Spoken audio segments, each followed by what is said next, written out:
গাজীপুরের মাঝে অনেক পুরাতন একটি হাট, সেই হাটটি হলো ভাওয়াল মির্জাপুরের হাট। দীর্ঘদিন পরে হাটে আজ গিয়েছিলাম কিছু মাছ কেনার জন্য। তো সেই সাথে আপনাদেরও কিছু মাছের ভিডিও তুলে ধরলাম। ভিডিওটা ভালো লাগলে লাইক কমেন্ট শেয়ার দিয়ে পাশে থাকবে।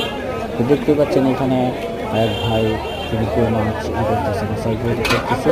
আর এইদিকে বিভিন্ন ধরনের মাছ আছে, তো আপনারা দেখতে পাচ্ছেন। তবে যতটুকু সম্ভব আমি আপনাদের মাঝে তুলে দেওয়ার চেষ্টা করতেছি।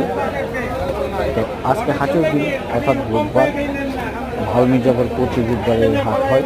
তো আগে দূর দূরান্ত থেকে মানুষ আসতো এবং এই সাপ্তাহিক হাটটা এখানে হাট করতো বিভিন্ন জেলার থেকে। তো যাই হোক, এখন ঘন ঘন হাট হওয়াতে রাস্তাঘাট ভালো হওয়াতে তেমন একটা ভিড় হয় না, তারপর জনগণগুলো অনেক বেশি, না দেখলে বুঝতেই পারবেন না। এটা হাটটা হচ্ছে নামা হাট। তো নামা হাটে হলেও এখানে এক সময় বর্ষার সিজনে হাট করা যেত না।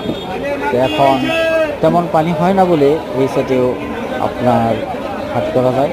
তো এখন নামা একটা দুর্নীতির সাইকেল এক কথায় হাট করা যায়।